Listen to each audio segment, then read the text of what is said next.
Have you ever wondered what might be lurking in the forgotten corners of your home? Imagine discovering an old, neglected doll in your attic, only to find that it harbors a sinister presence. This is the chilling reality for Emily, who finds herself trapped in a nightmarish ordeal with a doll named Annabelle, a seemingly innocent toy with a dark and malevolent will of its own.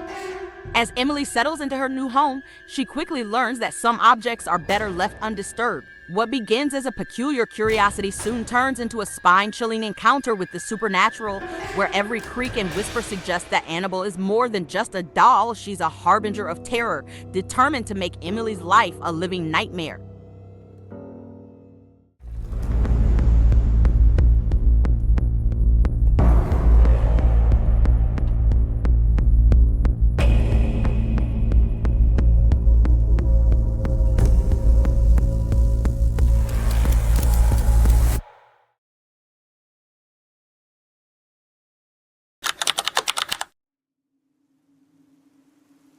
It all started on a warm autumn evening, the kind of night where the sun sets slowly, casting long, eerie shadows across the town. Emily, a young woman eager to settle into her new home, moved into a small cottage on the outskirts. It wasn't much, but it had character, a bit of charm wrapped in mystery. What she didn't know was that the cottage came with a history no one dared speak of. As she unpacked her boxes, she stumbled upon something strange tucked away in a dusty corner of the attic, an old porcelain doll with faded blue eyes and a cracked face. Its dress was frayed, and its hands were chipped, but it had a strange allure. There was a small, handwritten note attached to the doll's wrist, which simply read, "Annabelle." Emily laughed, thinking it was an old toy left behind by a previous tenant. Without much thought, she placed Annabelle on a shelf in her bedroom. That night, as Emily lay in bed, she heard a soft creaking noise. She dismissed it as the house settling, but the noise grew louder, closer. She glanced at the shelf, only to see Annabelle sitting upright, facing her. Emily froze. Hadn't the doll been facing the other way? The next morning, Emily brushed off her unease. "It's just a doll," she told herself, laughing nervously. But as the days went by, Annabelle seemed to move, always in the smallest ways, turning her head, shifting her position. Emily began to feel watched, her every movement followed by those glassy, unblinking eyes.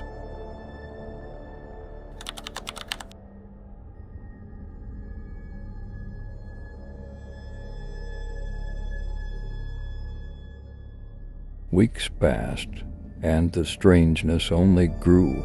Emily often heard whispers late at night, soft and indistinct, as though someone was murmuring just out of reach. The voice was faint, yet it carried a chill that made her shiver. She couldn't make out the words, but they were always there, creeping through the silence. One evening, after a particularly long day, Emily came home to find her front door slightly ajar. She knew she had locked it. Her heart raced as she stepped inside. Everything seemed in its place except for Annabelle. The doll was no longer on the shelf. It was sitting at the kitchen table, its tiny hands placed neatly in front of it. Emily's stomach twisted in knots. She was sure she hadn't moved the doll. Later that night, as she lay in bed, she heard it again, the whispers. This time they were louder, clearer. Emily, a voice called softly. She sat up, clutching the blankets to her chest, her heart pounding in her ears. The whispers grew louder, and she realized they were coming from the shelf where Annabelle now sat, staring straight at her with those lifeless eyes. Emily's fear had taken root deep inside her. She avoided the attic, but every time she passed it, she felt the cold presence of something watching her. Sleep became impossible. Each night, she heard the same soft tapping, followed by the distant sound of footsteps, small, shuffling steps, like those of a child.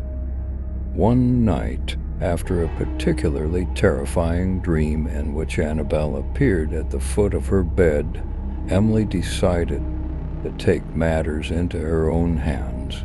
She climbed into the attic, her hands trembling as she reached for the box where she had buried the doll. But when she opened it, Annabelle wasn't there. The box was empty, save for a single sheet of paper. Scrawled on it in a childlike hand were the words, "I'm here."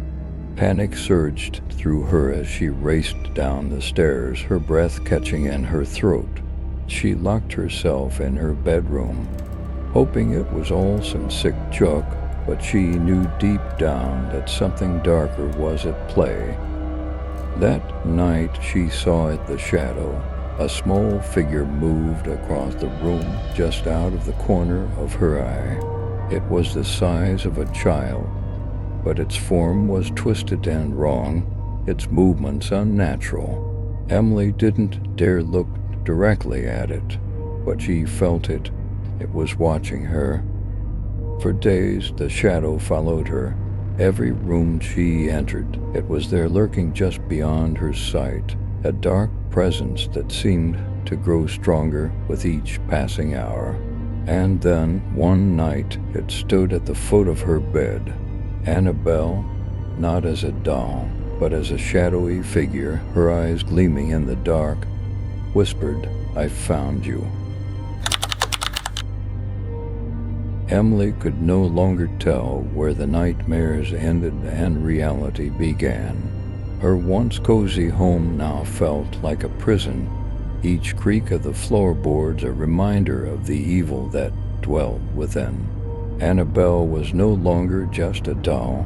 She was something far worse, a spirit that had latched onto Emily, feeding on her fear.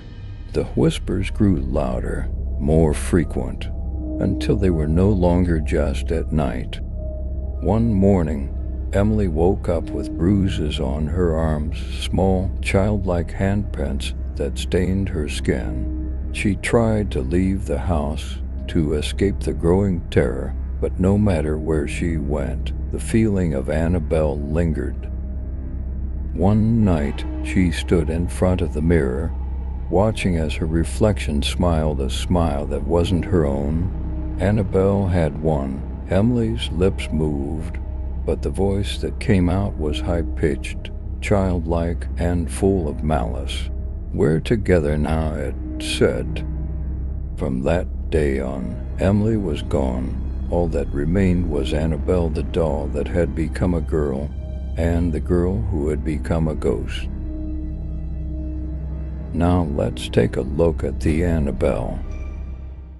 Ever touch anything, and if you do, let me know. This is the worst thing in here, is that doll. I'm not gonna stare at it though.